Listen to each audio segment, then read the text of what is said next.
बिस्मिल्लाहिर्रहमानिर्रहीम अस्सलाम वालेकुम। मैं हूँ आसिफ और आप देख रहे हैं आसिफ फूड एंड टेस्ट। तो दोस्तों, आज मैं आपके लिए शाही वाइट मटन कौरमा की शानदार सी रेसिपी लेकर आया हूँ। यकीन करें, ये वाइट मटन कौरमा इतना खुशबूदार और जायकेदार होता है कि अगर आप इसे एक दफ़ा ट्राई कर लें तो आप कौरमा कढ़ाई और इस तरह की जितनी भी रेसिपीज़ हैं उनको भूल जाएंगे, बल्कि इस कौरमा को बनाना और खाना पसंद करेंगे।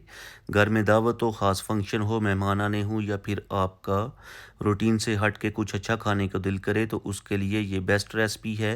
वीडियो एंड तक देखिएगा, स्किप ना कीजिएगा। तो आइए शुरू करते हैं। बिस्मिल्लाहिर्रहमानिर्रहीम।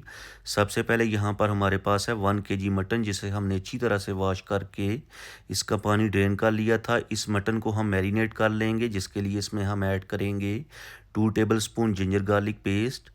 साथ ही हम इसमें ऐड करेंगे 1 टीस्पून नमक टेस्ट के अकॉर्डिंग। वाइट पेपर ऐड करेंगे 1.5 टीस्पून। अगर आपके पास वाइट पेपर नहीं है तो आप इसमें ब्लैक पेपर भी ऐड कर सकते हैं। दही ऐड करेंगे 200 ग्राम। यहाँ पर एक अहम बात यह है कि दही जो है आपने मीठा वाला लेना है, खट्टा वाला दही नहीं लेना। दही खट्टा होगा तो उससे आपकी जो रेसिपी है ख़राब हो जाएगी और टेस्ट भी अच्छा नहीं आएगा। अब इन सारी चीज़ों को अच्छी तरह से मिक्स कर लेंगे और अच्छी तरह से मिक्स करने के बाद मटन को हम 1 घंटा के लिए फ्रिज के अंदर मैरिनेट होने के लिए छोड़ देंगे। वैसे तो आप इसे डायरेक्ट भी कुक कर सकते हैं, लेकिन मैरिनेट करने से मटन एक तो जूसी और टेंडर बनेगा, दूसरा इसका टेस्ट भी 2 गुना बढ़ जाएगा। अब एक पैन में ऐड करेंगे 3 से 4 table spoon cooking oil. Oil को हल्का सा गर्म कर लेंगे। जब ऑयल गर्म हो जाएगा तो इसमें हम ऐड करेंगे 2 अदद मीडियम साइज़ बारीक कटे हुए प्याज। साथ ही हम इसमें ऐड करेंगे 6 से 7 ग्रीन चिलीज़। प्याज और ग्रीन चिलीज़ को हम मीडियम फ्लेम के ऊपर 5 से 6 मिनट तक सॉफ्ट होने तक कुक करेंगे। प्याज को आपने ब्राउन ही करना, जस्ट सॉफ्ट और ट्रांसपेरेंट करना है। तो यहाँ पर प्याज हमारे सॉफ्ट और ट्रांसपेरेंट हो चुके हैं। फ्लेम को ऑफ करके इनको ठंडा कर लेंगे और जब ये ठंडे हो जाएंगे तो मिक्सी के अंदर डाल के इनका हम पेस्ट तैयार कर लेंगे, जो आगे जाके हम रेसिपी के अंदर यूज़ करेंगे। अब आ जाते हैं नेक्स्ट स्टेप की तरफ। तो नेक्स्ट स्टेप में दोबारा से पैन में ऐड करेंगे 1/4 कप कुकिंग ऑयल। और ये है हमारे पास कुछ खड़े मसाले, जिसमें 2 तेज़पात, 1 दालचीनी का टुकड़ा, 1 बड़ी इलायची, 3 छोटी इलायची, 3 लौंग और 10 से 12 दाने साबुत काली मिर्च के, जिनको हम 40 टू 50 सेकंड के लिए सोते कर लेंगे। और सोते करने के बाद इसमें हम ऐड करेंगे मैरिनेट किया हुआ मटन। अब इस मटन की हम मीडियम टू हाई फ्लेम के ऊपर ऑयल सेपरेट होने तक बुनाई करेंगे। जितनी आप ज़्यादा बुनाई करेंगे उतना ही आपको टेस्ट अच्छा मिलेगा। दोस्तों, इसी दौरान चैनल पे नए हैं तो प्लीज़ चैनल को सब्सक्राइब कर लें। इससे हमारी हौसला अफजाई होती है, हमें मोटिवेशन मिलता है कि आपको हमारा जो काम है पसंद आता है। तो यहाँ पर मटन की बुनाई कंप्लीट हो चुकी है, तकरीबन 7 से 8 मिनट लगे हैं। अब इसमें ऐड करेंगे प्याज का पेस्ट, जस्ट मिक्स कर लेंगे। और साथ ही 1 टीस्पून धनिया पाउडर और हाफ़ टी स्पून ज़ीरा पाउडर ऐड करके पेस्ट और ये जो मसाले हमने ऐड किए हैं इनकी दोबारा से अच्छे तरीके से बुनाई करेंगे।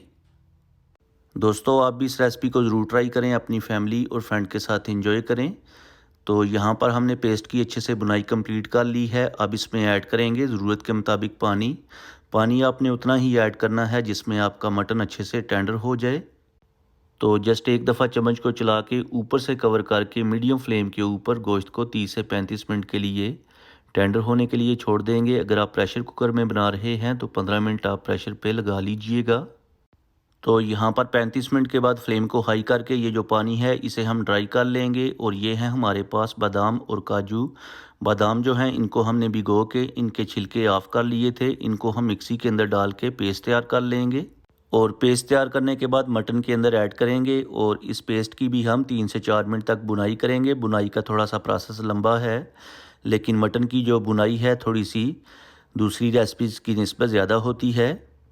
तो यहाँ पर हमने काजू और बादाम के पेस्ट की बुनाई कंप्लीट कर ली है। एंड पे जाके इसमें हम ऐड करेंगे फ्रेश क्रीम और क्रीम का कच्चापन दूर करने के लिए 2 से 3 मिनट तक कुक करेंगे।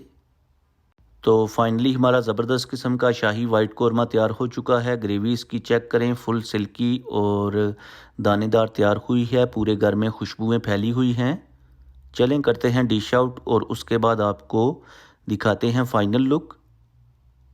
आई होप कि आपको आज की रेसिपी पसंद आई होगी। आप भी इस रेसिपी को ज़रूर ट्राई करें, अपनी फैमिली और फ्रेंड के साथ एंजॉय करें। स्पेशली अगर आपके घर में मेहमान आते हैं, दावत है, तो आप इसे ज़रूर बनाइएगा। इंशाल्लाह सब घर वाले और मेहमान आपकी तारीफ़ करेंगे। और अगर आपने आज कुछ भी अच्छा सीखा है तो वीडियो को लाइक और शेयर कर दें। चैनल पे नए हैं तो प्लीज़ चैनल को सब्सक्राइब कर लें ताकि आपको मेरी नई नई वीडियोज़ और फूड आइडियाज़ देखने को मिलें। अब मैं आपसे इजाज़त चाहूँगा, अगली वीडियो तक दुआओं में याद रखिएगा। अल्लाह हाफिज़।